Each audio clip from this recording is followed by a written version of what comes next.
Welcome, everyone. I have the honor to be the first speaker for today, and I'm going to read some short excerpts from my book, The Zangvogel. It's in Dutch. If you would translate it to English, it would be The Songbird. It has not been translated to English, maybe yet, but the fragments I have chosen are translated to English. And the book is about my connection to Iran and to the people in Iran, and I try to interweave stories from the past to stories of the recent past, the Zan Zindagi Azadî movement from a couple of years ago.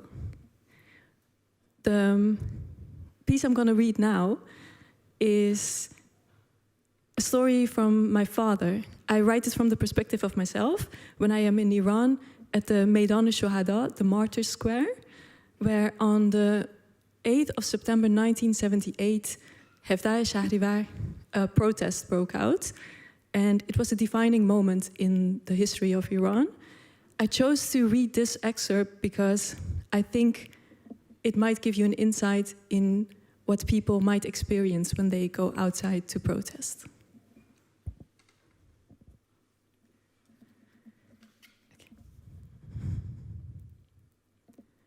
My father eventually reached the square, where he saw the same facades I see now, the same cinema, the same light brown buildings, the same balconies. And in the distance, to the north, he probably saw the same mountains. The protesters who were present that day shouted, they thronged, they pushed. They tried to comprehend how many they were, where they were, what they were when they were together like this. But they could do nothing more than sway to the rhythm of the crowd. The army shouted through megaphones for people to leave the square, and soon began throwing tear gas canisters, to which the protesters responded by setting a huge car tire on fire. It was claimed that the smoke counteracted the tear gas. Somewhere, there must have been edges where the crowd had a border, where the bodies could not protect each other as well, where the enemy was advancing, trying to maintain the repressive order. My father was somewhere there, a young man who felt the fire burning in his body and who saw his own fury reflected in the eyes of the people around him. At first, he heard nothing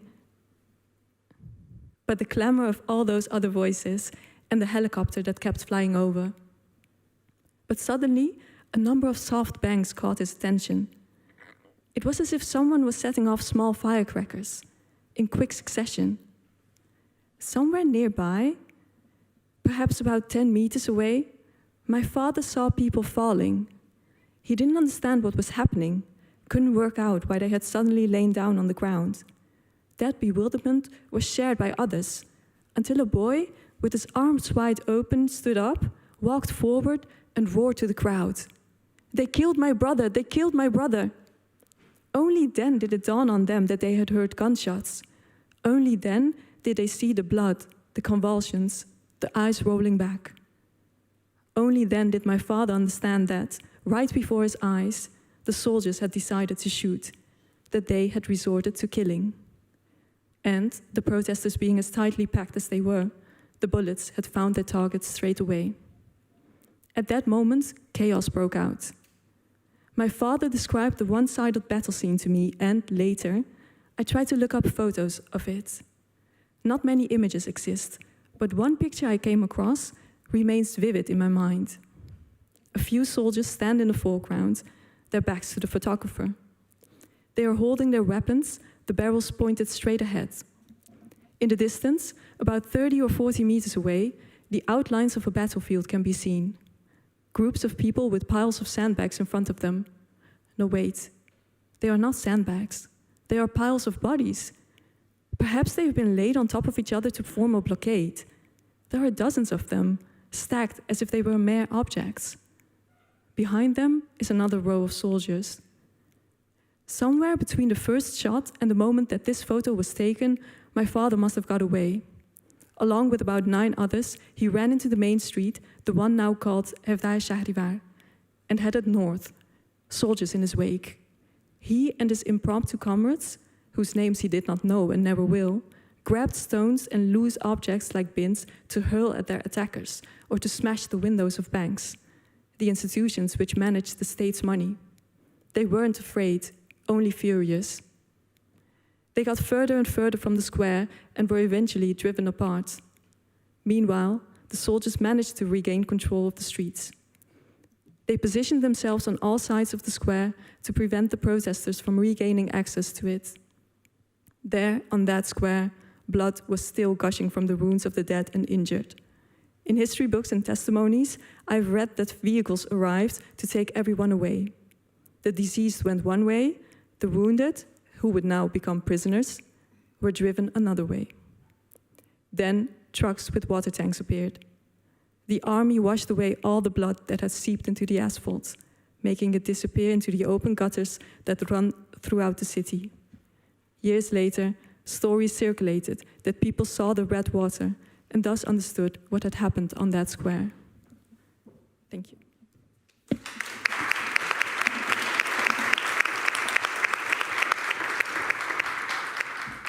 Thank you. Thank you very much, Mina Etemat.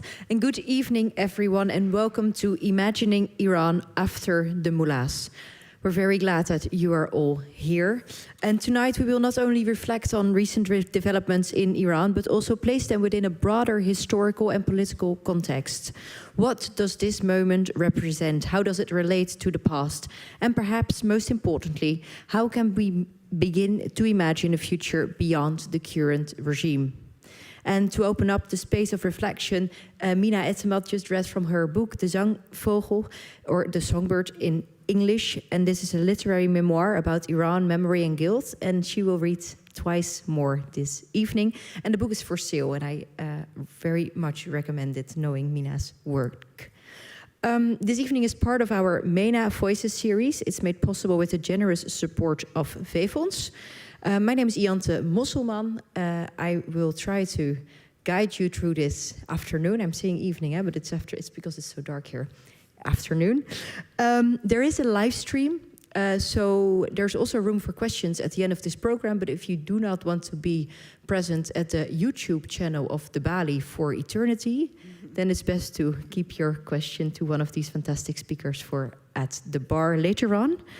So I'm going to later on introduce you all very properly, but Puyan, we're going to start with you. You're going to give us a short introduction, and I'm going to briefly introduce you. Puyan Tamimi Arab. He is an associate professor of secular and religious studies at the University of Utrecht, and he's going to dive with us into history.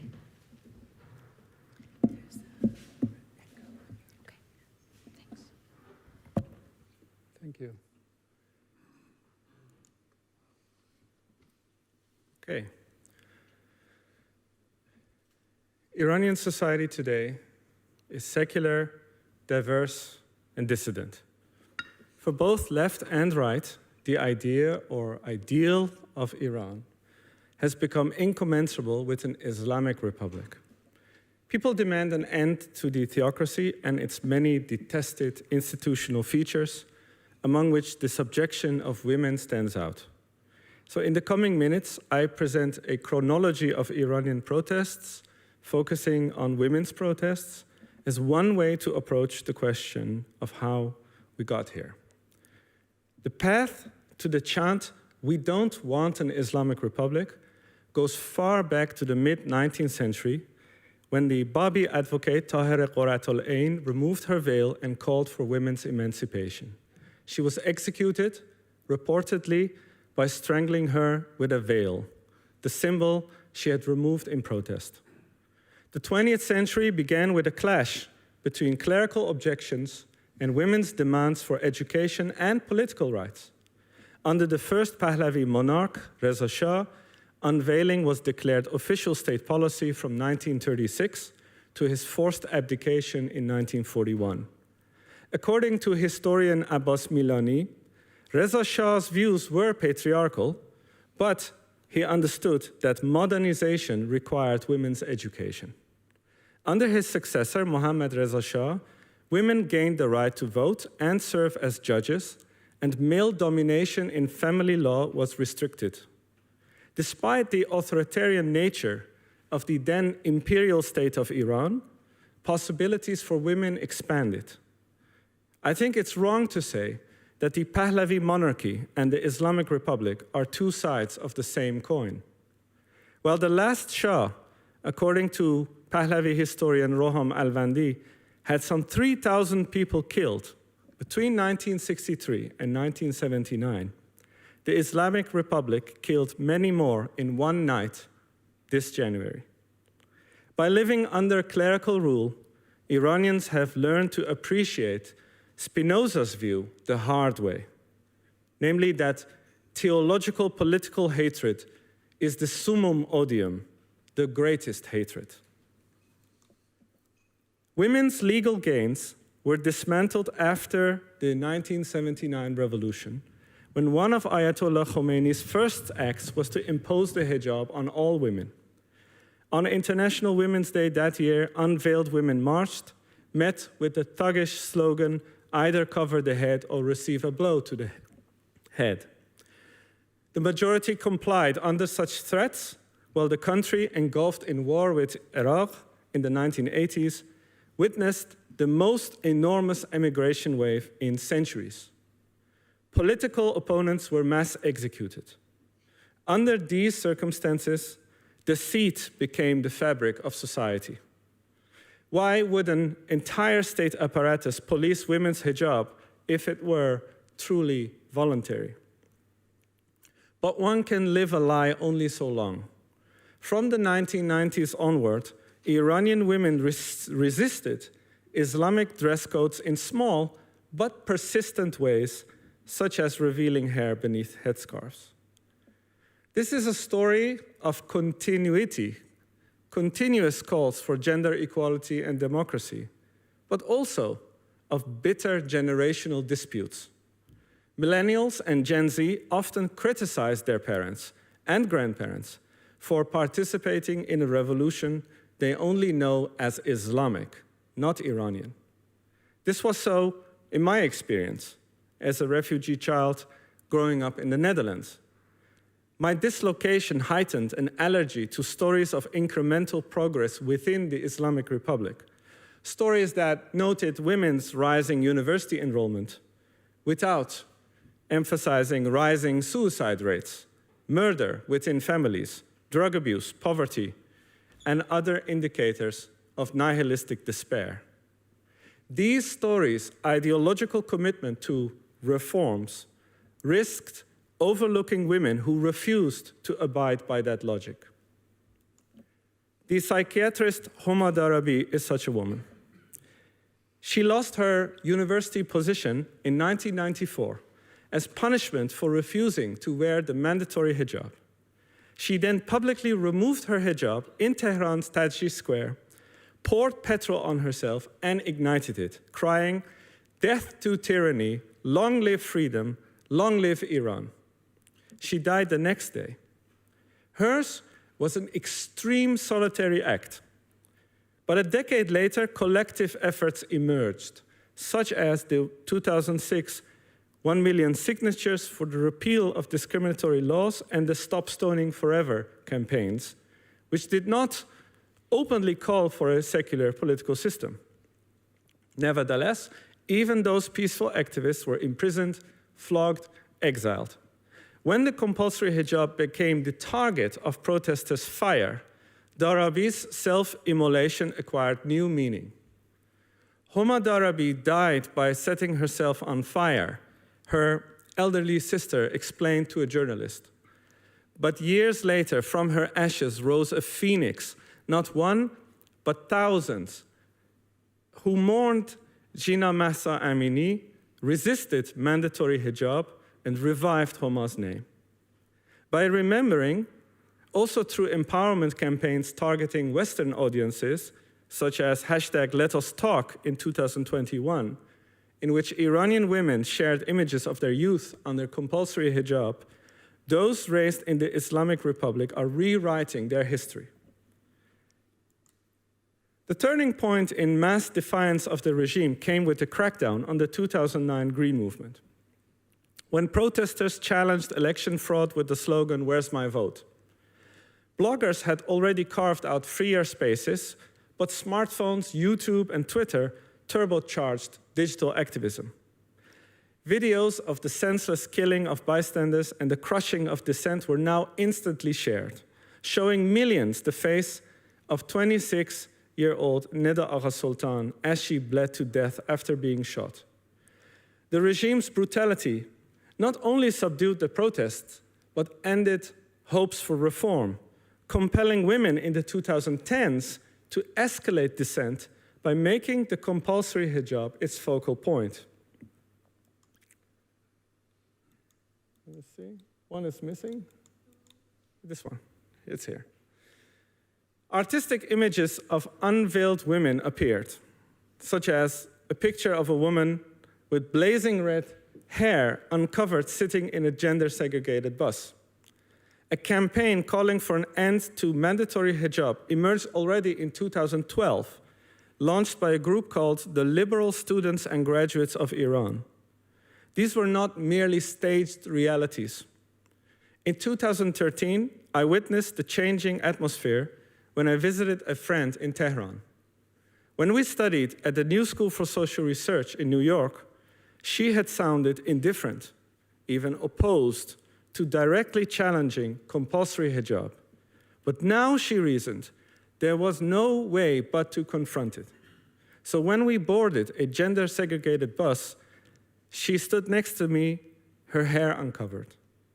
It was in that setting, with young Iranians already having transnational arguments about compulsory hijab, that in 2014, Masih Alinejad, a journalist and activist in exile, launched the campaign My Stealthy Freedom.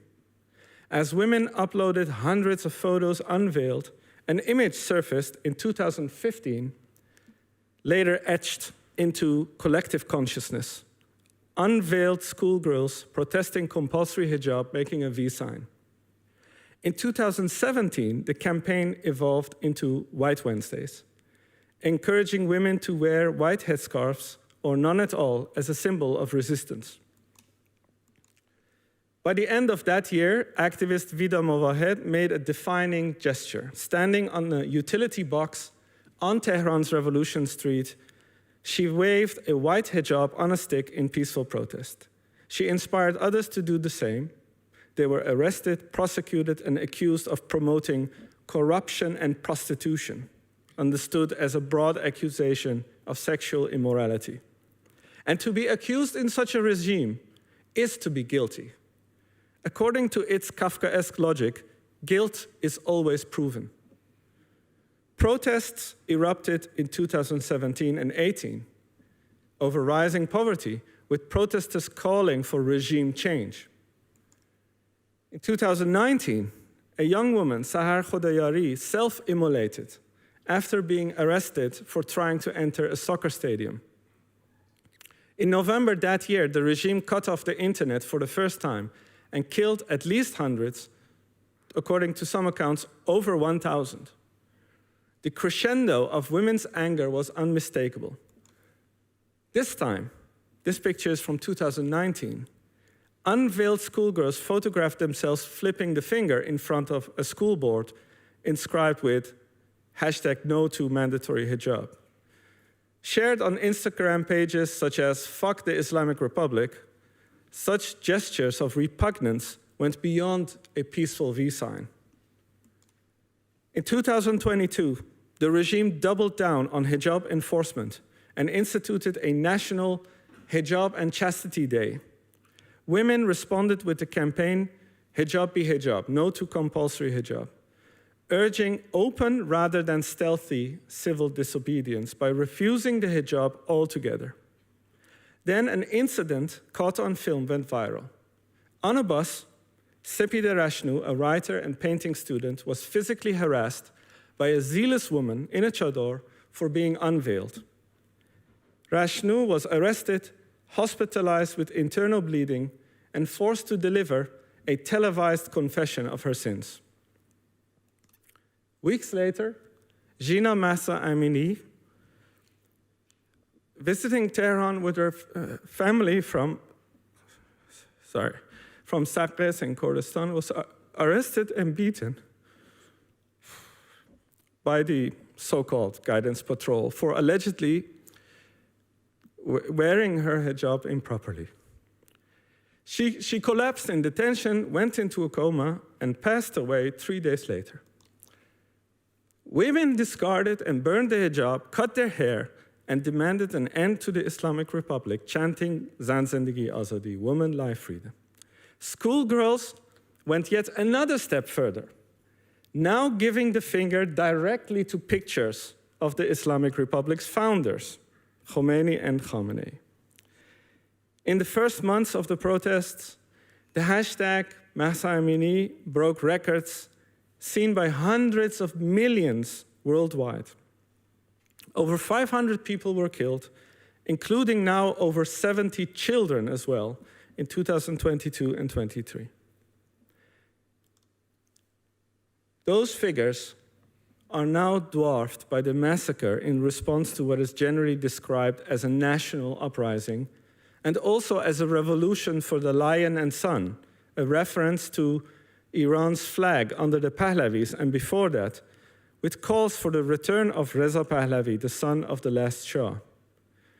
Tens of thousands, according to Time magazine, over 30,000, were ambushed and slaughtered, again after cutting the internet.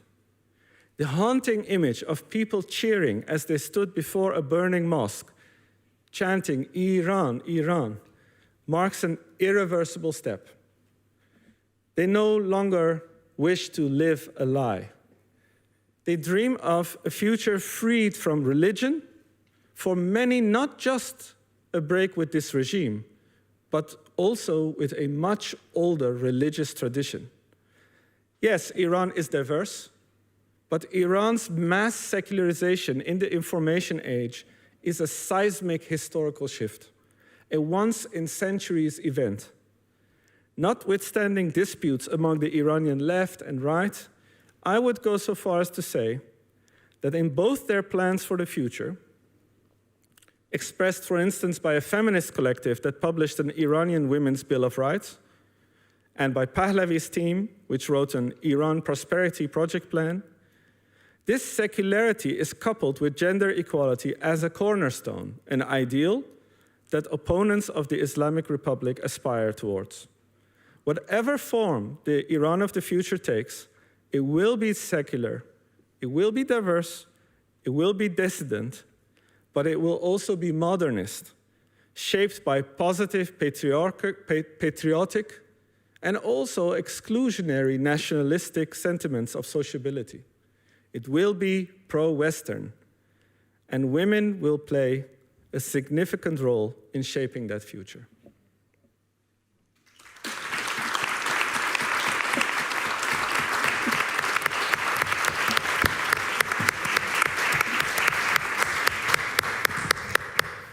Thank you very much for that introduction. I'm going to introduce you all. Sitting next to me, Mariam Namasi, and she's a campaigner, writer, and spokesperson of One Love for All and the Council of Ex-Muslims of Britain. Farafas Farfadin, singer and activist who performed here last night, and it was fantastic. And Babak Reza Darya Kenari, and he's an associate professor of international relations at Leiden University. So before delving into where we stand now and what the future could look like, I was wondering if you would like to share what the past months living in exile have been for, or being part of the diaspora, I have to say, what the past months have been like for you. Would you like to start, Mariam? Sure. I mean, I think that it's been devastating and heartbreaking, to say the least. Of course, we're all in awe of the courage of the people of Iran. But if we look at the mass killing that's taken place, we can only first and foremost give our condolences to the families who've lost so many loved ones. The numbers are beyond comprehension. If we just look at a research that's been given by the Human Rights Activist Network, HRANA, they have confirmed 7,000 killed, and they are looking into another 12,000 killed. They themselves have said that 200 of these 7,000, 219 were children under the age of 18. 53,000 people have been arrested, around 27,000 people have been wounded. But there's obviously, this is just the tip of the iceberg, because there have been other investigations, like by The Guardian, a newspaper, where they looked at statements from medical professionals, as well as testimony that was gathered at various forensic centers, like Karhizak Forensic Center, where there were piles and piles of bodies being brought in by trucks. And based on that information from medical professionals, there is an estimate inferred that the numbers are up to 30,000 people. So this is the largest mass killing in a short time in the Islamic regime of Iran. And we have to remember that this is a regime that has survived on mass killing. I mean, there are, in Khavaran, there are mass graves of people killed in the 80s during the Bloody Decade. And so within that context, this is one of the most brutal killings. And the stories that are coming out, I'm sure a lot of people sitting here will know, is, for example, that like in the 80s, the regime is asking for families to pay for the cost of bullets.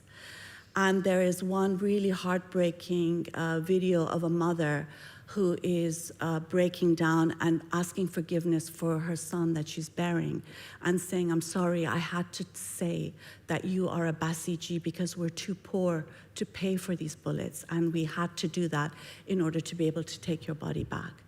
And there's, in Karhizak Forensic Center, for example, there's people who are still attached to medical equipment, like they've just executed people on hospital beds, and they've forced families to bury their dead quietly. There's still a lot of people who are disappeared. Still, people don't know where their family are.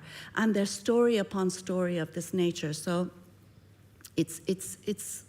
I think, in a sense, for all of us, we do know this is the real face of the Islamic regime of Iran. This has always been its face.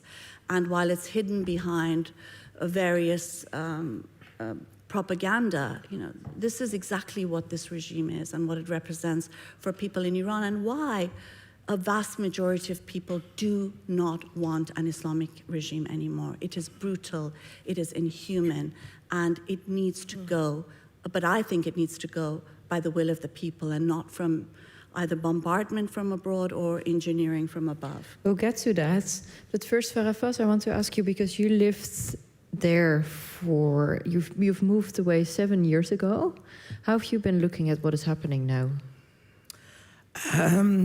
I lived there 28 years. And what was your question exactly? How do I see the situation now? And what was it like for you watching it? Because you also have, I think, a lot of family and friends. Yes, it was a lot traumatizing, of course. I was frozen and really shocked for at least 2-3 weeks, and I wasn't able really to do anything. And it took me sometimes to start to speak up and write about it, and to think about, because the situation is so horrible and the cases are too many that we don't know about which one we should talk, because before we could name people, we could post about them, but now the number is so high that we are we just don't know. We are like lost between all those names and between all, I always said, like, I think when we want to get rid of mullahs, we're going to have a bloody Iran. But I never could imagine it could be bloody and that bloody as it was. And I'm really scared. And in the same time, I'm really scared of what is the future for Iran. And a lot of women are scared, even if they are gone. And if another person, if it's a son of the Shah, and or it's whatever, any government, if it's a war with another country, it's just, I think it's really scary for women because women in Iran didn't have a great life before Islamic Republic of Iran as well. And I think the future is really scary, as I think the society became really misogynistic in Iran. And we are not only suffering from the regime, also from our culture, our society, our man in Iran. And may I ask you, because you left because you were sentenced to prison there. Can you tell me about it? I was an underground singer, a legal singer in Iran. And I've been sentenced to 1 year of prison, and that's why I had to flee from Iran to, unfortunately, Germany. And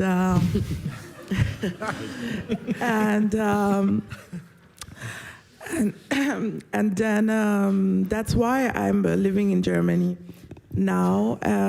But I think like the art which comes from women, music especially, were also not supported enough by people who are against the Islamic Republic, not even outside of Iran, not even by opposition people.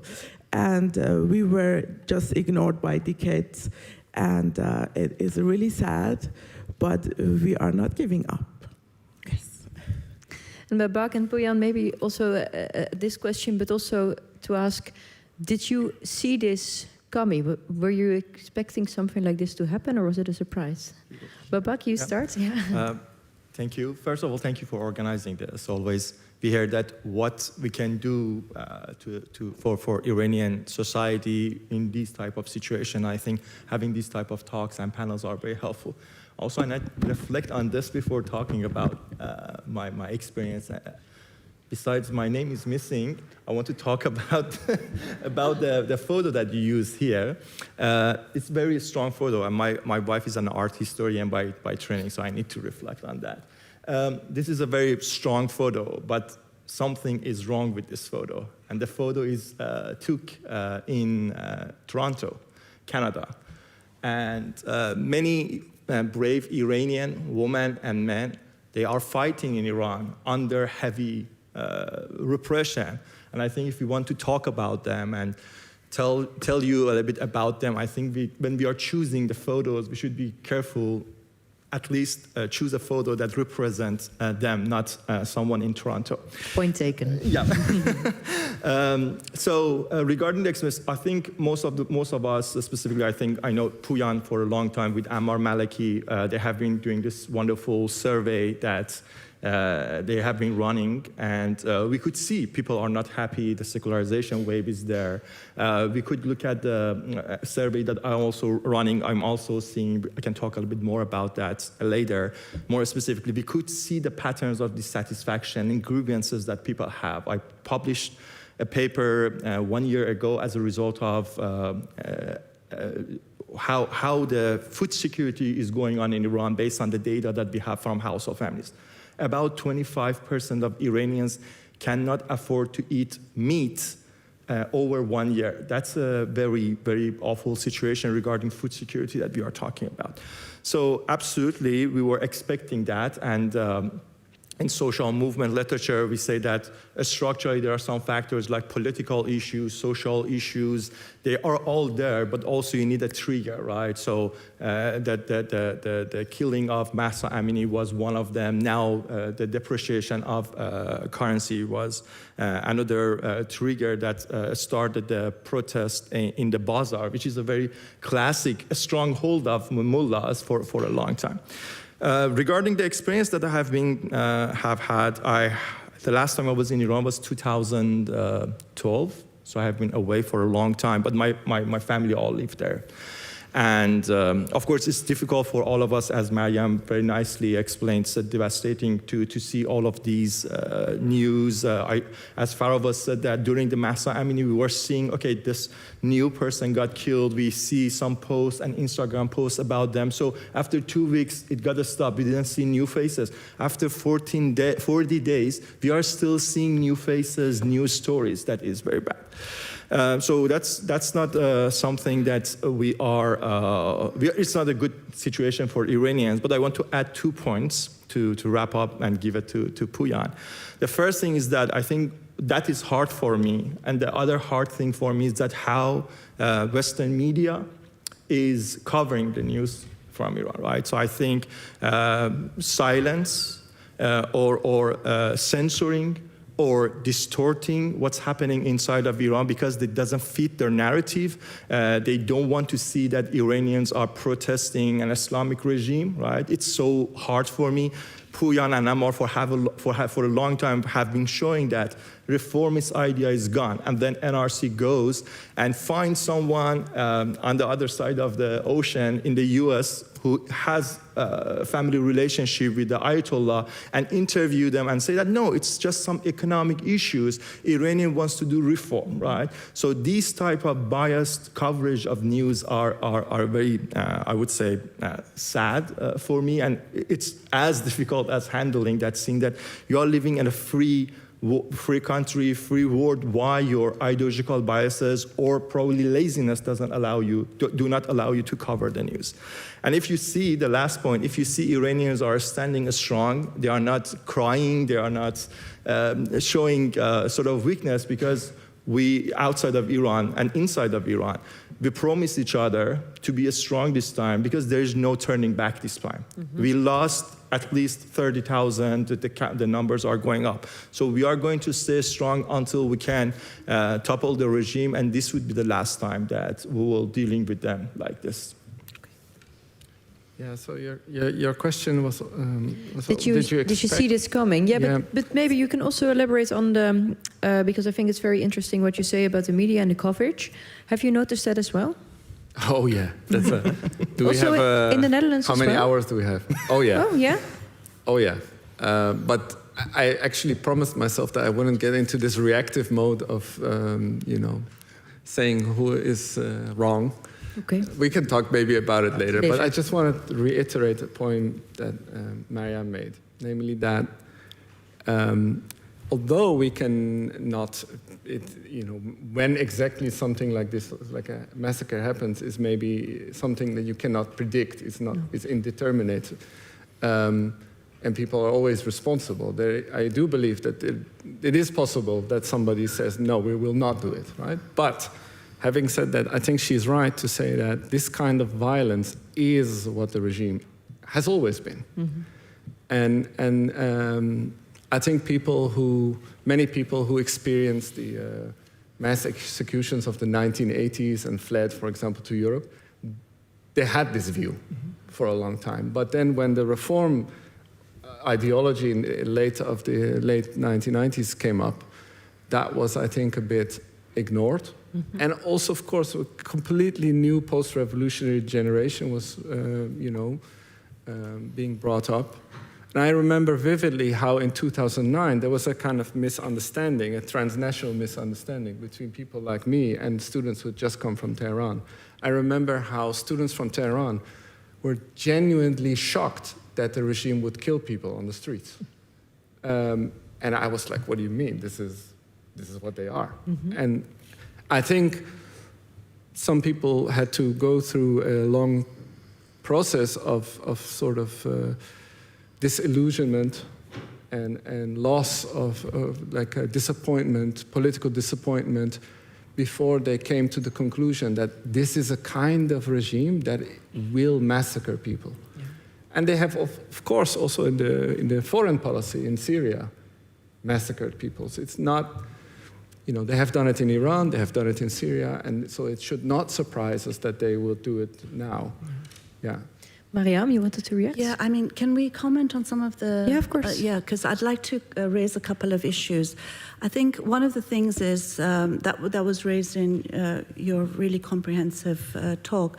One of the things I think when we look at the Pahlavi era and that there were more women's rights then than there are in the Islamic regime, I think we do have to give credit to women's liberation movements, because no state, not even here in Europe, gives rights to people. It's very often fought for by progressive social movements, by women's liberation movements.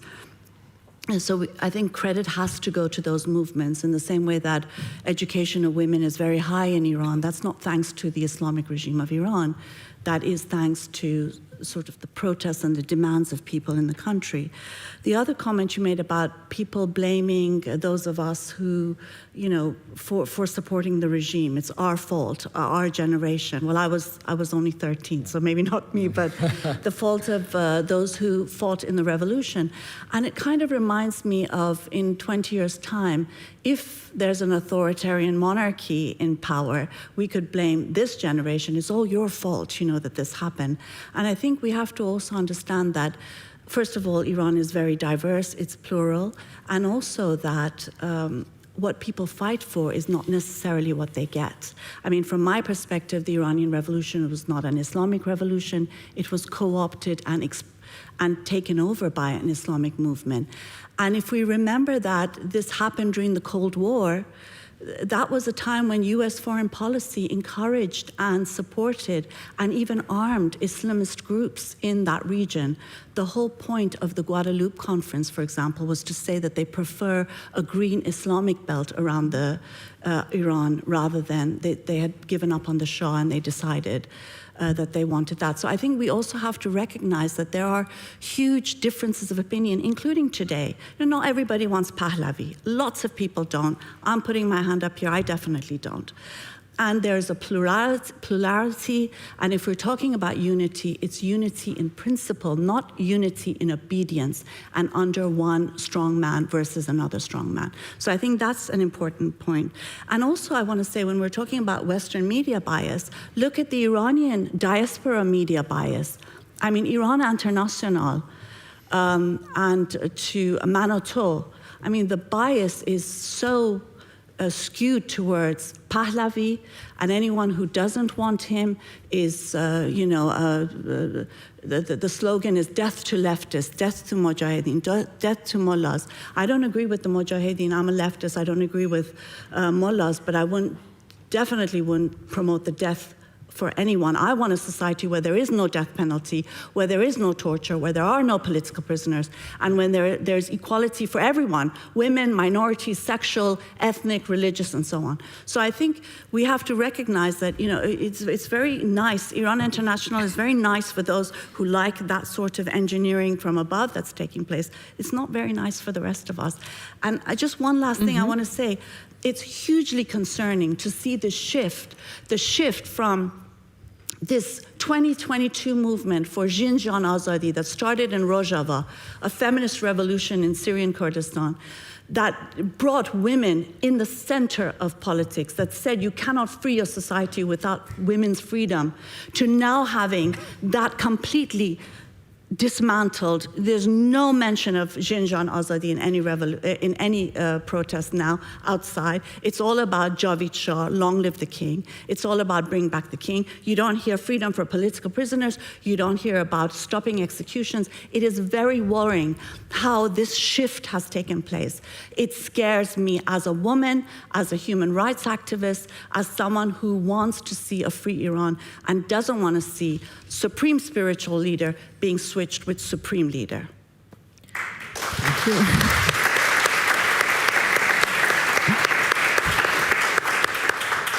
I promise you we're going here. Okay, sorry. It's okay. I just want to be sure. No, I know, we are. And maybe, Pouyan, I'll give you a short time to react. And then first I want to go to why this protest is different. Yes. I think Mariam gave a monologue and made a lot of points. Yes. And some of them are so not I want to address accurate. them one by one. I think first of all we should limit the points so we can have a conversation on some of them. So a list of claims that we cannot discuss will not provide any accurate and constructive conversation, I would say. So let's focus on the points one by one, and then we can have a conversation. Okay. Maybe not all. No, not all of them, but I think we should, if you want to make a statement. If I may respond very shortly. I think some of the points that Mariam makes are not only descriptive points about, for example, the fact that people have diverse opinions, which is true.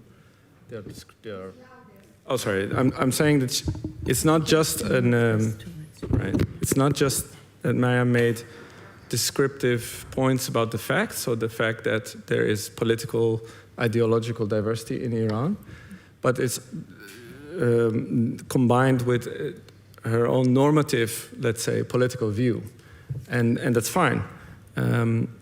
I think that in what I am trying to say is that before being, let's say, before lamenting the political developments in Iran, or maybe saying that they are good or bad, we should try to understand them. And the slogan that you mentioned, that the death to the mullahs and the mujahids and leftists, yesterday we saw footage of this slogan being chanted at universities, right? Universities being a bastion of, you would say, the progressive student movements, right? So if students are chanting death to the left, this is, a colleague of mine said, this is a reality check for our students here. And we should try to understand what is happening here. Where is this coming from? And unfortunately, this responds also to your media question. My experience is that there has been a lot of cognitive dissonance when it comes to developments in Iran. For example, my colleague Ammar Maliki and I, for years, already since 2017, we argued that we have quantitative evidence. Later, it was backed by much more elaborate VPN-sampled evidence that, yes, there are monarchists in Iran. They are not just some crazy group in LA. Mm-hmm.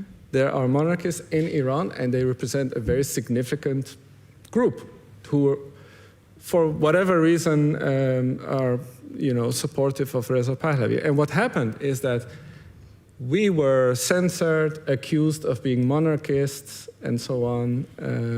These days, the monarchists don't like us that much because they say that their popularity is 200%, so anything below 200% is not acceptable.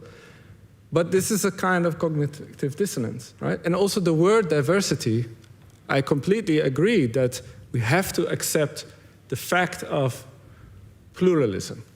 Any free and equal society will have to accept that pluralism is a feature of such a society, and it's a permanent feature, mm-hmm. right? It's not just now, forever. But what I see is that now among the left who are not so happy with Pahlavism, mm-hmm. and I am for a republic, to just be clear, the word diversity is now being sometimes used as a kind of tool to neutralize Pahlavism, right? What do you mean?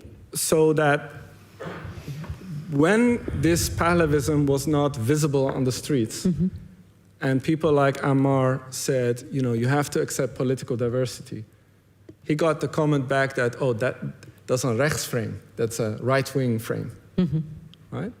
And now that some people feel that they are sort of losing, right, because look at all these students chanting death to the left, now suddenly we speak of diversity, which is good. I'm for speaking of diversity, but diversity is not something that we accept conditionally. It's not a tool mm-hmm. in an argument. It is something, as I said, it's a permanent feature of any free and equal society. And so that means that we will have to deal with that. And not, of course, the right wing have to deal with that, and I'm not saying that they're doing a great job, but also the left have to. Why that's going to be maybe difficult to really have that open and diverse society the way you would like to see it. Before that, I want to go to the thing you mentioned lastly, because you said there's no turning back mm-hmm. now. Mm-hmm. And I was wondering, I think you all more or less agree on this. Why is there no turning back? What makes this revolution different than revolutions before? And how do these protests relate? And that's a question I'm coming for you with the Jiyan Azadî protest. But maybe to start, why is this so different revolution? First of all, I think after 47 years, we tried almost everything. Right, so we tried reformists for several rounds. We tried Mohammad Khatami, whose priority was political development, and through political development we can move toward economic development. It didn't work out. We had a populist president, Mahmoud Ahmadinejad, anti-Semite, anti-Israel president. It didn't work out. We had Rouhani, who is a security figure, who is, we can say, center-right, not a big fan of political freedom, but a big fan of economic development. So think that, okay, maybe we can try that one, that works out. It didn't work out. 2009, that you're talking, I was on the street of Tehran. I was protesting in Tehran during the Green Movement. We tried, that didn't work out. Labor went to the streets. We tried everything, and it's not working, right? And I don't say that what's happening today as a lion and son revolution that Puyan mentioned is not detached from women life freedom. I don't call it a detachment. I don't see the ideas are different, but it evolved to another form of requests and demands. Why is that? Because for instance, one of the people who actually got executed, Majid Reza Rahnavard in Mashhad, he had a lion and son tattoo on his arm. And Revolutionary Guard executed him. And before executing him, they broke his arm and burned the tattoo, right? Because it's a symbol of monarchy. His last words was, don't pray for me. Don't pray namaz for me. Don't recite Quran, right? Just be happy, dance, be happy, be proud of Iranian.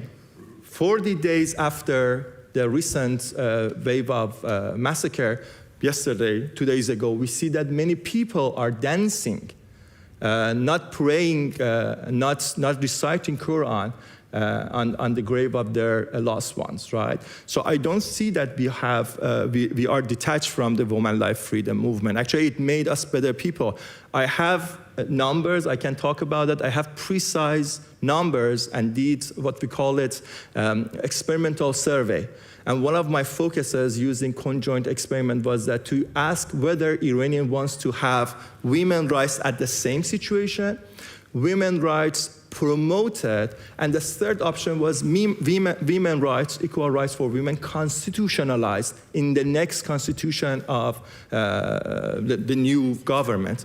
And all of them, one of the strongest outcome was that we want women's rights to be constitutionalized in that. So I understand that Mariam says that I'm afraid of this situation that will come, but that's unfortunately we don't see as the sample, the data, that what we know from Iran.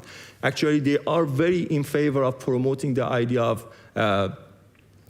women equality, religious tolerance, economic freedom, as Puyan mentioned. So I think we should have a sober analysis also about a few other points raised about the previous regime. I think Mariam wants to comment, but just very briefly.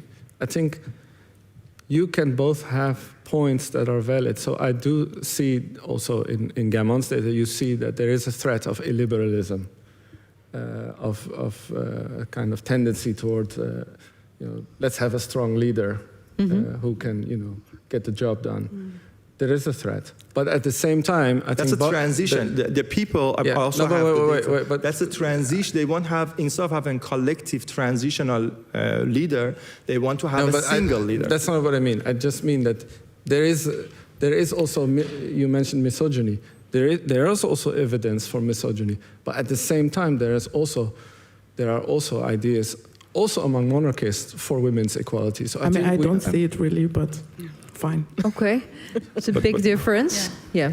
Mariam? Yeah, can I just make a few points? I mean, But maybe not too many, because then we can talk. I never said that there's no monarchists in Iran. Of course there are. No, not monarchists you, are a trend, just like there are leftists and communists and feminists and so on. At the university you mentioned, where there were students that raised the slogan, death to the left and Mujahid and Mullahs, there were also students that shouted Haydar, Haydar, and defended the Islamic regime of Iran. because these are all trends in Iran, just as they are in the diaspora. I think the problem with this slogan is not that it's death to the left. Of course you can say death to the left. You don't like the left. You know, I hate the term death. This Islamic regime has made everything about death, but it's about leftists. It's about people with specific beliefs. And that's what's dangerous, because we want to have, if we want a new politics, it has to move away from death against everyone who disagrees with us. And life, we have to fight for life. And that's why I think Women, Life, Freedom was so key, because it focuses on life, it focuses on freedom, and it focuses on women as a vehicle of to liberate all of society via women's liberation. But as an outsider, is what you're now describing that, okay, the regime, it has its last days. We don't know how long this will last, but the regime in the end will go.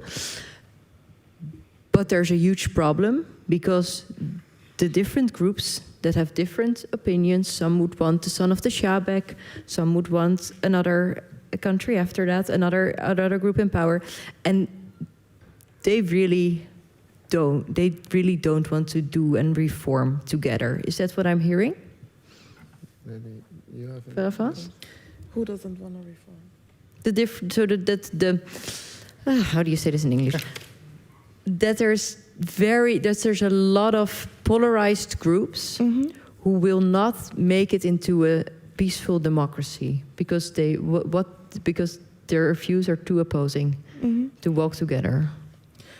I mean, I'm definitely against monarchy and son of the Shah, but I also think like other group of Iranian which are against the government, I think we didn't do a good job as well the last 40 years. We were not united, which is also part of the regime. I mean, that's what the regime wants, because they don't want Iranian to be united, because if we are, then they are gone. And I think, how can I tell, like why for me this, the revolution of Sun and Lion is really scary, because it's really masculine, and it's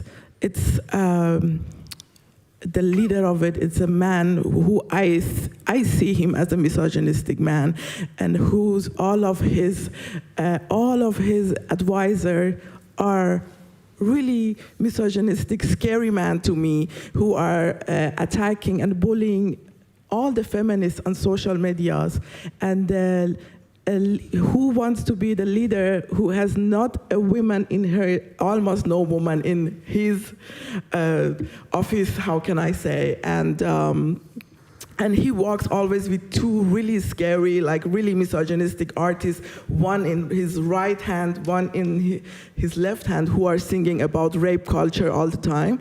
And for me as a feminist, I'm not a political activist. I'm an artist who tries to be aware about political situation and women's rights situation. For me as a feminist, for me it's not possible to support him because I don't have a reason for it, and then there is a responsibility if I support him, because then I don't have an answer for why I did this. If my children, if I don't want to have children, but but also I think, okay, not him, of course, from me, but what should we do? Because we are just so angry that it's so hard for us to sit and talk to each other and make something that can face this scary, brutal, killer regime. And I think we are late. And I just don't know. I'm lost. Jiyan, yeah, maybe first, yeah. I think that we should not lament political diversity amongst Iranians. It's, as I said, it is a necessary and enduring feature of a free and equal society, and it's always going to be there, and it's never going to stop. So that's one thing. I do agree with you that people who would like to see, and not everybody who supports Reza Pahlavi wants necessarily a monarchy. There are also some people who do want a republic, but see him as a important figure. But I do think that people who support a republic, one thing that is lacking is a kind of, of course, a well-organized political party. Like, for example, you had the ANC with an office outside of South Africa. Well, the Kurds have good political parties, but organized with an office also even in Washington. But there's no Iranian National Congress Party with that kind of. I think there's one obscure one, but there's not one that has that kind of standing. And of course, that's unfortunate. But I think we should not stress too much that. Oh, Iranians are divided. Well, they have always been divided. Netherlands also divided. Of course. It's pluralistic.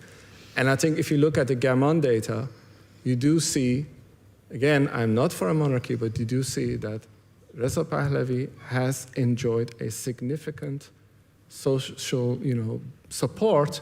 That means that whatever outcome that we can envision at least in the near future, he will be a part of that, right?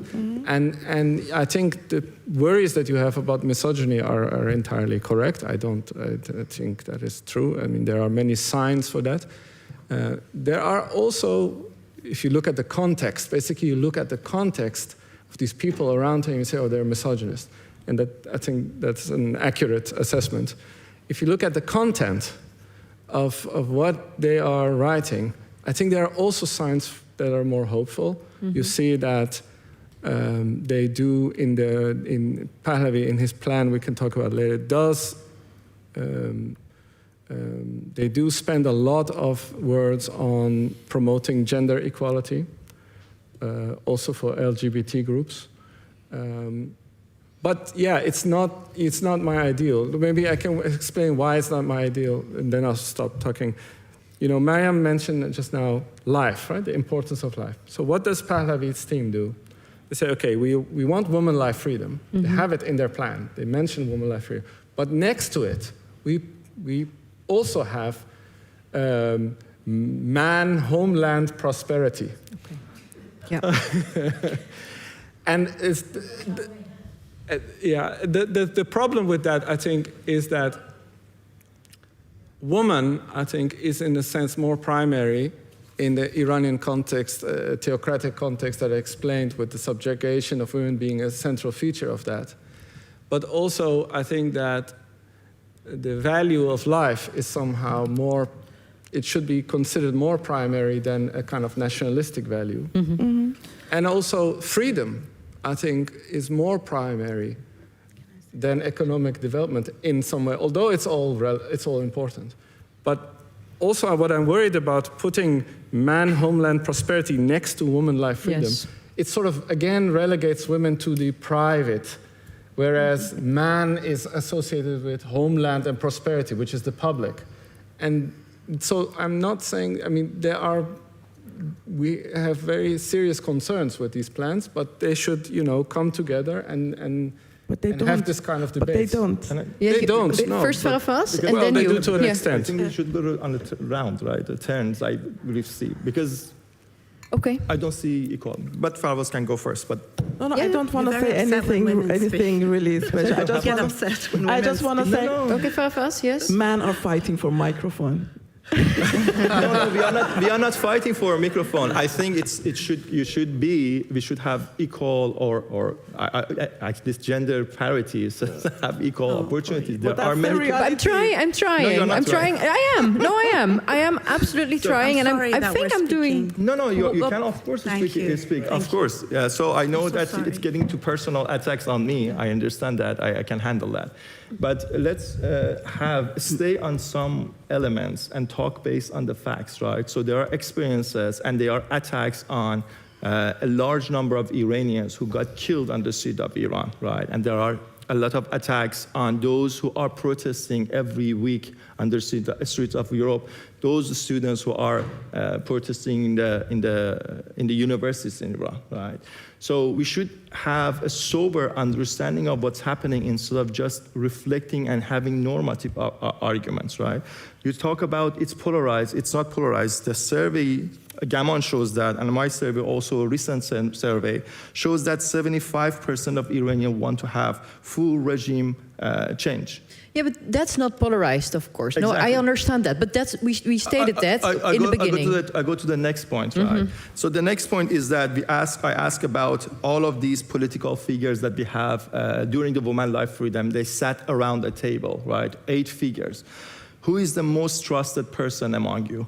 So more than 71% says they have either very much or a lot support for Reza Pahlavi, right? So ignoring this and calling it, there is a divide, there is a diverse, absolutely I agree with Maryam Farawaz, absolutely, and I understand their concerns, right? But we should have a sober understanding of what's happening. I want to add to this that they are concerned about having monarchy. Having Reza Pahlavi as a transitional leader, the data doesn't show that people want him as a king. The data shows that 59% of Iranian, they want to have a referendum to decide about the future of the system, right? And out of that, 20% want to have a constitutional monarchy, 13% are not clear, right? And 8% want to have a new republic, right? And then you ask them what you want to vote for during the referendum. A good part of them also support republic. I did calculation, only 47% want to vote for the monarchy. So actually this fear that we are painting that most of the people want to have a monarchy system is not there. It's something that we are just imagining that exists. And a few more points about leftists, right? When we are talking about leftists, yesterday Reza Pahlavi met leftist authors and intellectuals. How it can be anti-left when meeting Dariush Ashuri? That's a question that we need to answer. We are talking about their advisors. Of course, we have concern about we should be sure that what concerns Farawaz and Maryam have, absolutely I agree. What we can do to address them. That's the question that we should ask. But the same people that Puyam probably forgot, you mentioned the liberal students and graduates of Iran were part of the hijab movement, right? 2012. 2012. Who founded those groups? Oh, Saeed Qasemi Nejad and Amir Hossein Etemadi, who Farawaz said that they are sitting and they are advisor to Reza Pahlavi. So I understand the concern. We should, instead of attacking him on his persona, calling him misogynist, we should see which part of their plan is problematic, and we address that from an institution. And do you think they will answer to us? Absolutely. He's not giving interview with anyone who's not with him for many years. He gave... He's not talking with anyone who don't support him. Do you think I'm getting an answer? Puyam, Can I finish the last I just want to say one thing. Here are 2 Iranian women are sitting. In Iran, women cannot sing, cannot speak, cannot be seen, cannot wear what they want. And I think you two, as 2 Iranian men, thank you for being here. But I would give more space to women to speak, because actually we are the center of the attention, and we are the people who suffered the most the last 7 years. Absolutely. And I think it's just would be nice to be more supportive as a man. They might represent some Iranian women in the crowd too, so you don't need to silence anyone. And please stop putting women against men and men against women. Exactly. Women like freedom, men, homeland, prosperity are one thing. Okay, can I one second? And it was, I should add that Puyam mentioned that it was part of the Iranian Women's Bill of Rights. So the 6th element that woman life freedom as men, Mard Mihan Abadi, was part of Iranian Women's Bill of Rights. It was specified there as well. Why you accuse someone in an unfair approach and attitude? That's so unfair. I'm going to give Maryam the last word on this, but then I don't want to have a complete conversation on whether or not to have Pahlavi in charge. I also want to go to a next subject. That's fair enough. So, Mariam, I'm going to give you the last word, and then we move on. I mean, I do want to make a point about, you know, when I spoke last, it was a monologue, and when others speak, it isn't. I think we have to also check our male privilege and also our misogyny when we're having conversations. Just because a woman speaks doesn't mean it's not being, you know, based on facts and statistics. We're all giving our political perspectives and positions, and I think there's nothing wrong with that. Yes, Iran is a plural society. The diaspora is plural. There is nothing wrong with pluralism. It is healthy to have differences of opinion. The problem is when there is this insistence to unite behind one man and to demand ideological unity, when the whole reason we're fighting against the regime, one of them is because we want to be free to think as we choose, to dress as we choose, and to live the way that we choose. And that's why, if there's this constant pressure, you're not being fair, you need to, you know, everyone's voted for Pahlavi. I don't care if 99.9% of society wants him. First of all, people in Iran have to choose in fair and free elections. For fair and free elections, you need freedom of expression, freedom of press, freedom of strike, freedom of organization, of association. You need the freedom of all political prisoners. You need no torture, no execution. These are institutional ways in which we can protect democratic politics in the country and abroad as well. So I think that's one key thing. The other thing is that we have to look at words, not action. I mean, you know, if you look at Pahlavi has put together a transition plan where everything is under his control. This is dangerous. I know he says that it's only for a transition period, but that's what Khomeini did. Khomeini said, I'm only leading during the transition period, then I'm going to fuck off to Qom. And he didn't. He destroyed, he slaughtered entire generations of that country. You know, a lot of US government officials will say, we're there to free the women of this and that. Meanwhile, they're there to make money and screw the people in those countries. So words are not acceptable. It is actions that matter. It is what your plans say. It is how you're going to build democratic institutions in that country, how you're going to respect those who do not agree with you. That is the fundamentals of freedom of expression and conscience. If you do not allow for people to have differences of opinion, you cannot go to diaspora protests if you have a woman life freedom flag anymore. You can't. If anyone says no, they haven't been to those protests. And yeah, they can go if they're pro-Pahlavi, but if you're on the left, you can no longer have a space to protest because it is a new form of authoritarianism that is rising. We saw the same thing in 1979. I, for one, will never accept it, even if I am the only person standing. And I think that is important. Let's focus not on unity around one strong man, but unity around principles. What society do we want to see? I want to see a society where there are no political prisoners, no executions. I've just listed them. You know, that's what we need, unity around principles. Will Reza Pahlavi agree to it? Will anyone else who wants to run? And there is a huge wealth of political activists in that country that are in prison right now who have fought for decades for people's rights. For me, they are the future leaders of Iran.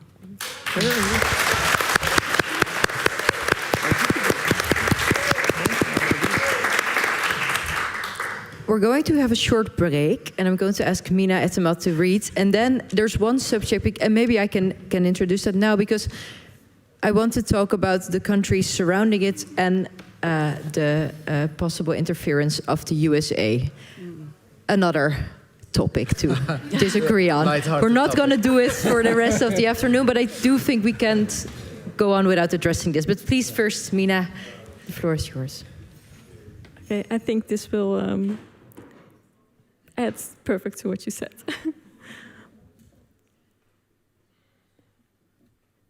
A few years before the revolution, my father's uncle, who also lived with him and his family, did not come home one day. A round of phone calls yielded nothing, and the police had no information either. His car, however, was found near his work, abandoned somewhere on the side of the street. My father's family became increasingly anxious. They knocked on doors and visited all sorts of authorities for weeks, until they finally got an answer. He had been arrested by the Savak, the Shah's feared intelligence service, because he had a left-wing book in his possession. Thousands of others were arrested and thrown in prison in the 60s and 70s. There, they were beaten, burned, given electric shocks, forced to stand for days on end, or locked up for extremely long periods in filthy, cramped, solitary confinement cells. Some died in detention because their bodies could no longer endure the torture, while others were brutally executed. My father's uncle was imprisoned for months, and his family were only able to visit him occasionally. When he was released, he revealed little about what had happened to him inside. One of the few stories he did tell was that he had befriended Said Sultanpour, a poet and singer who wrote a song about the young woman I am named after. He and my father's uncle met in the prison's communal areas, popular gathering points for political prisoners.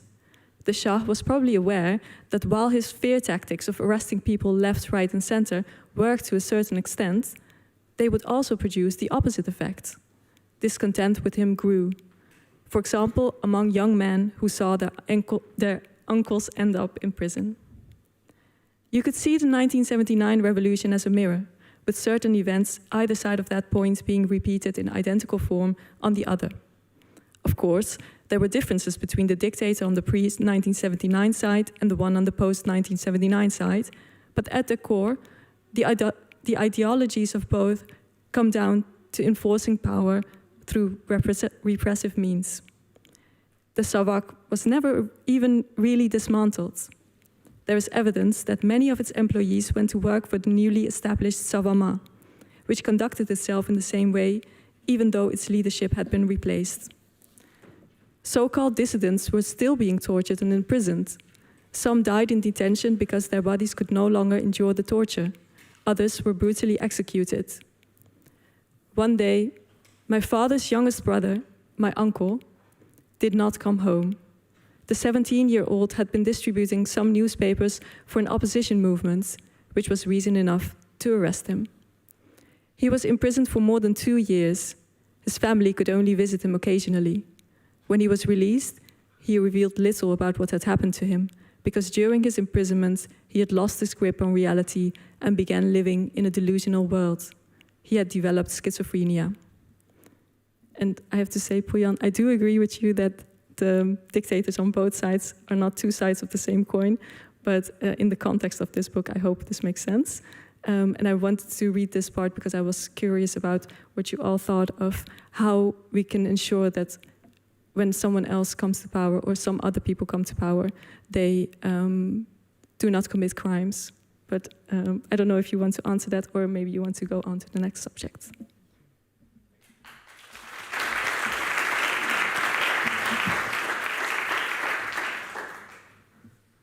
Regardless of who comes to power, how in Iran will you ensure rights for everyone, human rights? That's a really tough question. Is there someone who wants to answer that? Well, if I may respond to Mina. Look, what Mina is describing is a human experience. And there, it's not just a matter of who killed more people. Mm-hmm. It's a human experience, and that should be taken into account, and it should be not now censored, that those experiences should not be censored because now, some people want something different. My late father was in the Shah's prison. Well, I think what matters to me is to make an analytic distinction between a monarchy which is authoritarian and a theocracy that resorted to real totalitarianism. And that, for me, it's just a different regime. Mm-hmm. And we are living now in the 21st century. Whatever happens, I think we should not make this kind of we should not use these broad statements about, that's why I didn't like the coin metaphor, because it seems to suggest something very simple, like it was like this, and then it was the other way around, and now again maybe the other way around. I don't like the coin metaphor because Iranian society is a completely different society. You know, during the revolution, half of society was illiterate. Half lived in the rural areas. Now, 80% live in the urban areas. Over 90% is literate. You know, we live in an information age. So all these things are very important. And those human experiences that Mina experienced, that she writes about, are also important. And I do recognize that. I think they cannot hear you good because your microphone is under your, yeah. Well, I hope you heard that. I'm not going to repeat everything, but I think, as to your question, I mean, we have to be careful. We have to consider, I think, illiberal threats. We have to take them very seriously. We have to take seriously all forms of misogyny, which are there. What you describe about protests, I think is true. That, you know, if you are chanting Zanzani Azadî, that maybe some people will react to you in a negative way, or threaten even. So that, but I think we should also, you know, not turn the other side into demons or something like this. Yes, Pahlavi's plan, if you look at it, it has elements that are concerning, like a kind of populist referendum, but it also has ideas about gender equality. So we should just, you know, try to understand that critically without, without necessarily subscribing to it. I will promise you all now that someone here will make a program in which we go over the Pahlavi plan. Yeah. I will. But for now, I want to ask, so whatever happens, the institutions have, of course, been completely destroyed. So and in order to build those, with whoever comes to power, there is a situation of risk always, if that has happened. So where would you look for help? Would you look to neighboring countries? Is this something you think Iran needs to sort out by itself? Where are the people who can help building a country? Please, Maria. Can I just say? Yeah, and then Can I just first also address something? I mean, I think, and I'm sorry. It's okay. You're going to kill me. We're going to be here forever. Closer, please. You know, the issue is that when we talk about various types of authoritarianism, obviously, no authoritarianism is equal. You know. And you can say, well, you know, under the Shah, women could wear whatever they want. Well, under Pinochet's Chile, also people could wear whatever they want, but there's still mass graves there and lots of torture and executions taking place. I think the point is not to make a false equivalency, but to say that two systems can be authoritarian and can be dangerous for citizens. And it reminds me of a lot of people on the left, and I'm on the left myself, who will side with the Islamic regime because they'll say, well, US militarism is so much worse, it's killed so many more people. That's not the point.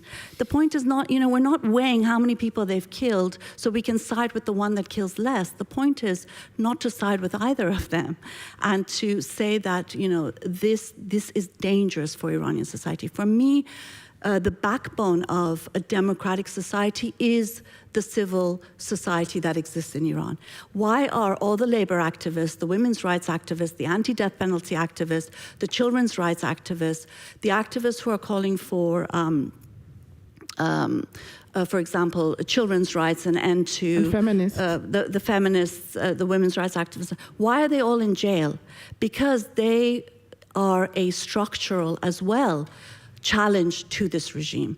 And I think that's where democratic institutions are built. It is built in civil society. And that is where we have to rely on if we want a free and democratic society. So the backbone is there, the leadership is there. So I think that's very key. For me, outside interference is not going to help. I mean, I think it's, you know, Trump has Basijis on the streets of the United States attacking immigrants. Those are IRGC, US version. You really think that he's going to bring freedom to Iran? Give me one example, and I'll shut up. I'm sure a lot of people would like that, but one example of U.S. militarism that has been good for the people of that country. In Iraq, in Syria, in Afghanistan, just name one, Oh my God, the bomb of Hiroshima. Okay. And the thing is about militarism as well. That's the other thing. U.S. militarism hasn't really helped anywhere, in my opinion. I would like to, but I think Yes, they please. want to. Who want? You go. Farwas, do you have any question? Yeah. First, Mariam, if all the Iranians in the world are voting for Reza Pahlavi and you want to be against that, I will be with you. They haven't voted. No. If I'm saying, but I will support, as a liberal, I will support your protest against him, right? So that's what I know and I will do, right? So it's the way that we are talking about it is not saying that what I'm saying is that I want to understand what's happening on the streets of Iran, and I welcome the idea why people. So you have all of these concerns, right? What happened? What it is about Pahlavi, and what happened inside of Iran, leading to this overwhelming support for him, right? That's a different story. Different story. And I want to We'll just do that. regarding the transition, right? So what we have in Iran is a bankrupt economy, right? And whoever comes in power, if they are economic development oriented, no matter it's Pahlavi, it's Narges Mohammadi, it's anyone, they have this idea of economic development, right? They need to have and mobilize a domestic investment and international investment. And you cannot get this without focusing on building the institutions, right? So it should be rule of law, property rights, democratic institutions to attract, to encourage people inside to cash out all of their US dollar and golds and investment in the economy, and from outside you have foreign investments, right? So whoever do that, we should see that how we can facilitate that. And how we do that, I believe civil societies can play a crucial role. But we are talking about a very repressive regime, right? So I know we should not compare Pahlavi and the Islamic Republic, but at least there was some level of tolerance during Pahlavi. You had the mosque, you had the leftist groups, you had the Melli Mazhabis. They had much more freedom in comparison to Islamic Republic. Islamic Republic even doesn't tolerate religious civil societies that they gain popularity. You can see a lot of people who have, for example, Jamiat Imam Ali, who is a religious group. They supported kids to go to the school. The moment that they got some organizational capacity, they shut it down, right? So the question is here, what we can do. So 2 points. First of all, what I want to say is that instead of attacking, again, I want to bring up Pahlavi, instead of focusing on his personality, what his father did, and so forth, we need Mariam to come and support, to form a guardlays or people like Mariam, to guardlays, to see that we can make sure that this process that happening is a fair and secular, and make sure that the women's rights is incorporated in the plan. It's guarded, right? So Mariam doesn't want to do that, so let's trust Shirin Ebadi, who is a Nobel Prize winner. Let's trust Masih Alinejad. Let's trust Nasrin Sotoudeh. Let's trust Bahar Hedayat. All of these names are female, famous political activists. Bahar Hedayat was in the jail as a political student since I was a student, 2000 through 2001. He came in support and saying that we should support and help Pahlavi to lead this, because the people pick that. Democracy can go wrong, but we should make sure that there is a liberal democracy. If and they are responsibility for what happened in Iran. But can I maybe...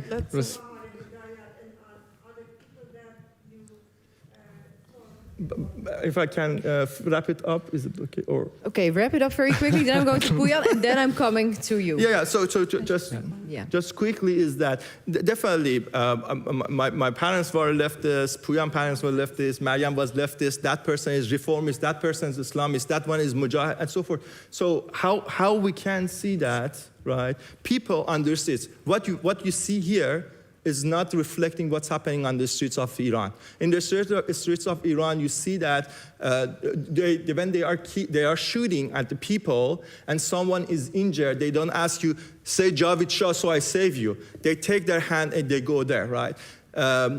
I don't deny that there might be. I don't remember. Puyanjan, let me know that where people went and say woman life freedom, chanted, and they will kicked out of the protest. I haven't seen that. You tell me when this happened. To wrap up, I think instead of focusing on the people and the ideas, we should support and be voice of the people in Iran, be united instead of attacking each other's personality, focus on the institutionalizations. I want to just say something, 30 seconds, really quick. I never, as I can, I don't go with Iranian man on a stage. And because I believe they have no imagination about women's rights in Iran. And I think that's also the biggest problem for me. Look at Pahlavi, because he doesn't have any idea about feminism and how is the situation of women in Iran. And even those beautiful men who are educated, and of course they love Iranian women, and of course they care, I think they just really so far from what's happening to women in Iran. It's not just these two people, my own brother and my own father. It's just because we were never been heard, and we were never been seen, even in the TV station and satellite who are against the government, because actually I always say we have something in common, people who are against the Islamic regime and the Islamic regime, and this is misogyny, outside and inside of Iran. And I think you could see it also today, and maybe, and I think it's really important for us now, because when you look at Iranian TV station outside of Iran, they never invite feminists to speak. Really, maybe a few of them, you know. And thank you so much for having that we called radical feminists, that I think we are not, but even we are good for us. And I just want to finish it with, they asked Reza Pahlavi that what he think about feminist revolution in Iran. He told, I'm a feminist, I have a daughter. And I told my grandpa had 6 daughters and he was beating at them, all of the 6. It doesn't make anyone feminist. You have a daughter. It doesn't make anyone supporting women. And yeah, I'm just, in this situation, I'm just sad because we actually could spend our time speaking about the people inside of Iran who are dying, even they like Pahlavi or not. But also, we are, as a feminist, as a woman who suffered, who were in prison, who were punished and beaten up and killed because of just wearing what we wanted. I think we also have big responsibility to speak. That's it. Thank you so much. Can I just say something else? I'm going to give you both Okay. Sure. a little so time. I just want to get away a little bit from, what is my view on what should happen. I think that picture of the mosque burning and people chanting Iran, or the students chanting things that, that might surprise some of you. I think it's important to think of what's happening there, try to understand what's happening there. And the question of intervention ties with that, because, it's not just, I just want to make this clear, it's not just right-wing Iranians who are calling for intervention. That's just factually not true, okay? It's not just, let's say, more liberal-minded feminists like Mahsa Amini or Reza Pahlavi, who I think is more right-wing. Ramin Jahanbegloo, who spent decades talking about non-violence. He has a book on Gandhi with a foreword by the Dalai Lama. Right? Ramin Jahanbegloo wrote a piece arguing for intervention. Right? Nasrin Sotoudeh, you mentioned her, she's not right-wing crazy person. Right? She's a human rights lawyer in Iran who defended the girls of Revolution Street in court. She spoke of some kind of humanitarian intervention, right? So I think, well, Shirin Ebadi also, you mentioned it. So it's not just like I would just want to make this clear. It's not a right-wing phenomenon. Ordinary people that you call them right now in Iran, say, how are you doing? And say, well, it's good. I'm sitting here with my husband or my wife and my child on the couch, and we're waiting for Trump. That's what they tell me, right? So you have to take that seriously, because the alternative of people just going to protest wave after wave and just being shot and killed without receiving any kind of external assistance is just not working. So if we say we want to take seriously what people in Iran believe, I'm not saying that everybody in Iran is now for intervention. What I'm saying is that the fact that Ramin Jahanbegloo is for intervention, or that Nasrin Sotoudeh says something like that, it's a shift in public opinion in Iran. So if you want to understand Iran, you have to understand that public opinion formation. And that is, it's not relevant to like what I believe should happen, but it's relevant that you see that there's a change in public discourse in that society. Mm-hmm.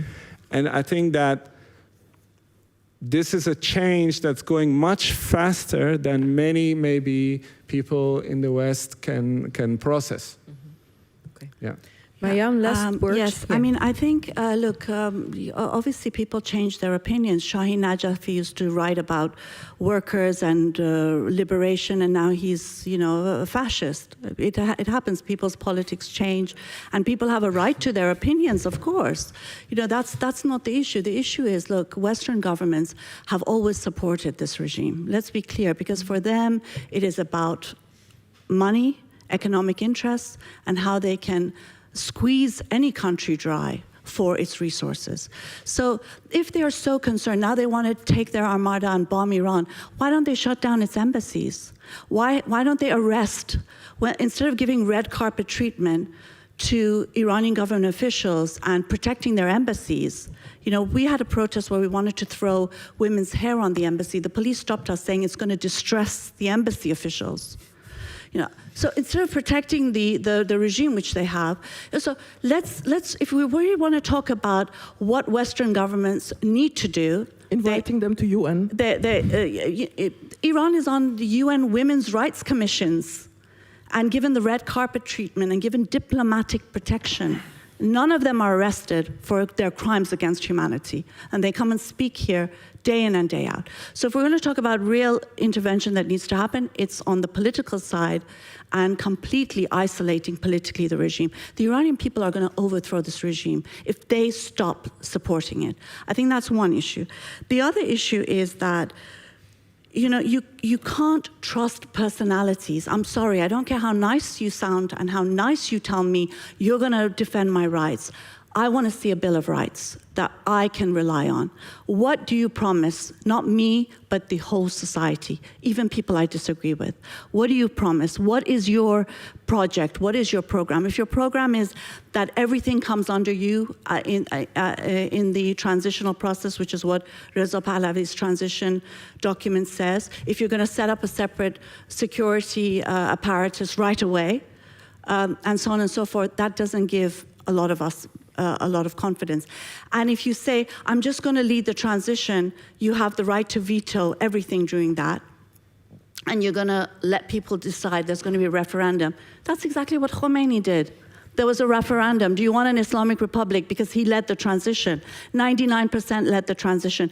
Do not forget, we live in a world that we all understand how consent is manufactured, how it is engineered from above. Let's not forget, and that is happening now with Pahlavi. So everybody wants Pahlavi in Iran. Well, it's like, you know, in the UK, I work against Sharia courts. They set up Sharia courts and they say all Muslim women want Sharia courts. It's a done deal. You've already done it. You've already decided. So let's be clear. Yes, people have a right to vote. If they vote for Pahlavi in fair and free elections, fine. You know, I live in countries where I despise all the leaders. I don't like Keir Starmer, I don't like Nigel Farage, whatever. But in democratic societies, you accept, unfortunately, the will of people, however absurd it might seem. But it has to be fair and free. There has to be freedom of expression, of conscience, of organization, of strike, of association, not some strong man replacing another. And what's the new slogan? Women, life, freedom has been replaced with one flag, one nation, one leader. That is a fascist slogan. That is a fascist slogan. So just watch out.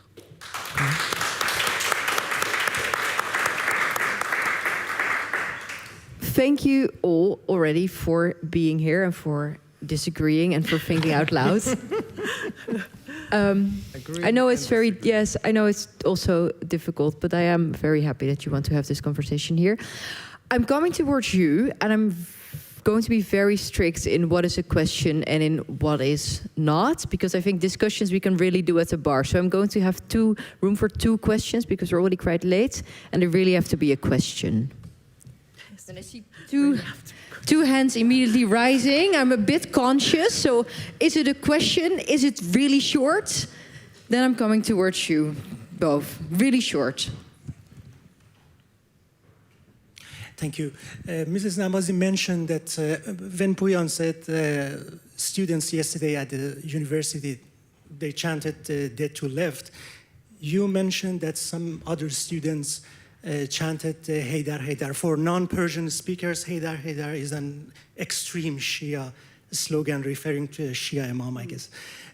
But based on news reports, those who said Haydar, Haydar, they were not students. They were militia, Basijis, who attacked physically the students. So I'm so surprised that you misrepresent the fact in Iran based on your political ideologies.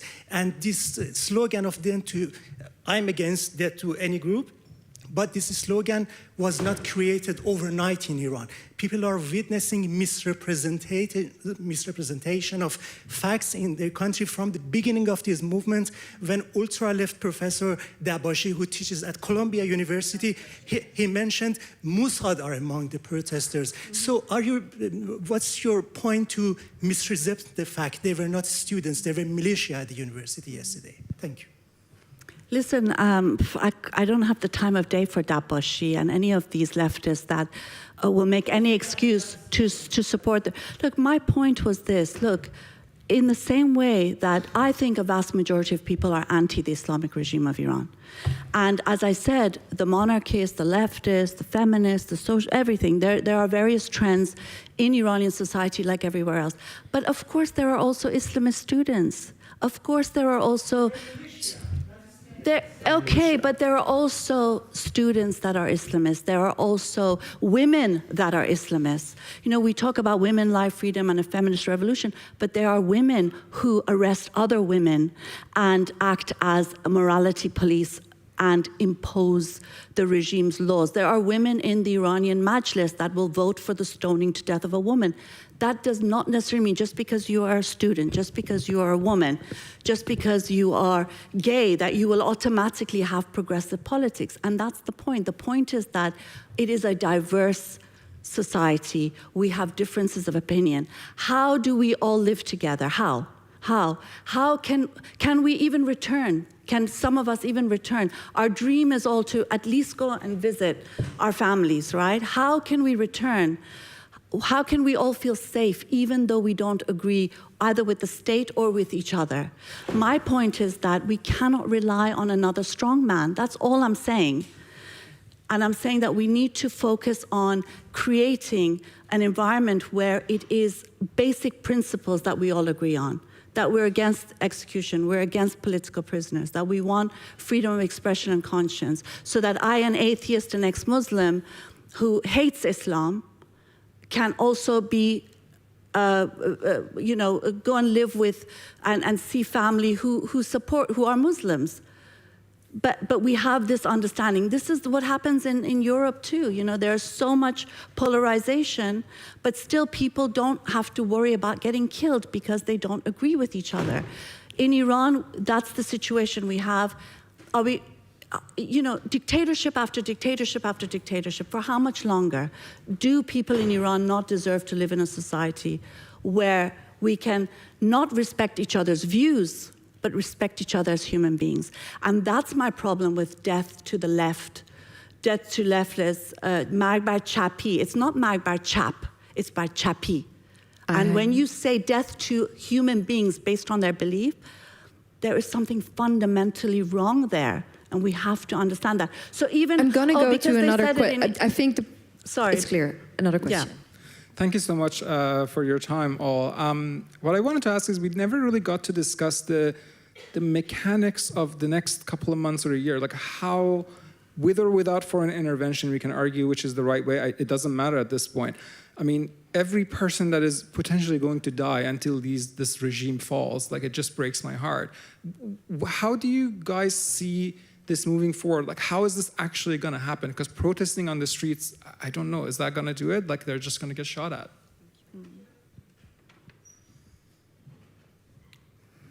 You want to answer? No, thank you. Mine زیادی حرف زدم. No, حرف بزن. Go for it. Yeah, No, go for it. Please. نه بذار یه خورده مرد حرف بزنم. No, we're gonna stay with this question. What would a couple of months coming up now are going to look like? She want to ask a question. I know, but I'm looking at the time and we're not gonna do it. I'm sorry. It's really for at the bar and for another evening, hopefully. Sorry. Yeah. But to our non-Iranian people here, thank you so much for being here, for supporting us, for listening to us, and for caring. And please don't stop talking about Iran. And every single word you are raising about Iran, it's helpful. Thank you so much. Thank you. Are we going to answer that question? Are you gonna answer? Well, Yes? this is definitely, it's not my field to predict how transitions should go. I think that we should not have any illusions. This regime will not go away peacefully. I think that is an illusion.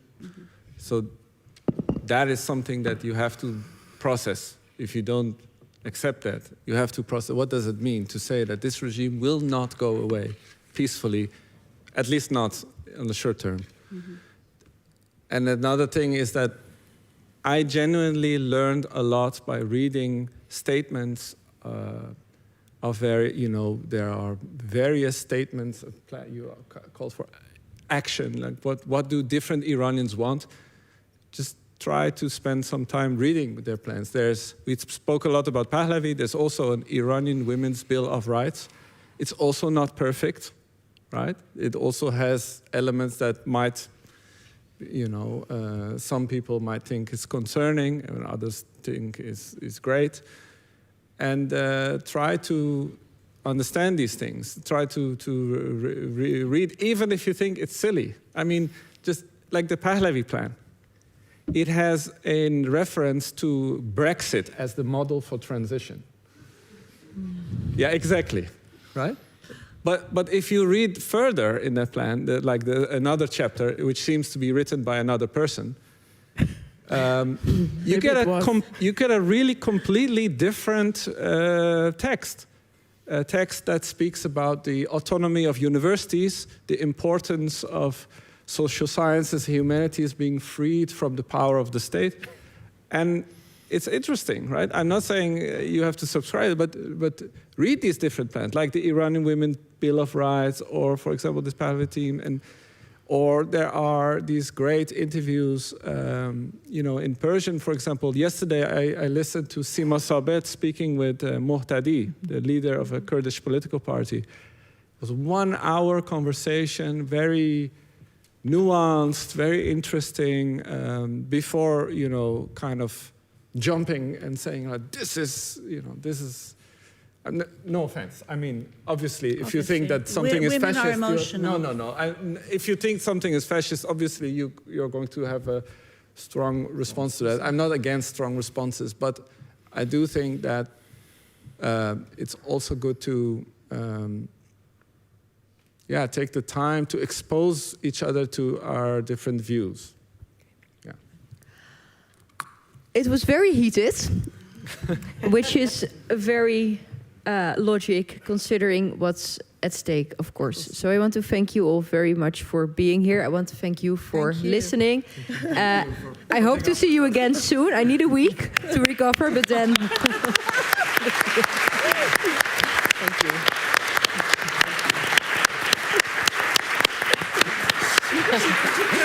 Just kidding. I'm so sorry. Thank you very much for being here. We'll see you soon. Nee, sorry. Oh, yeah.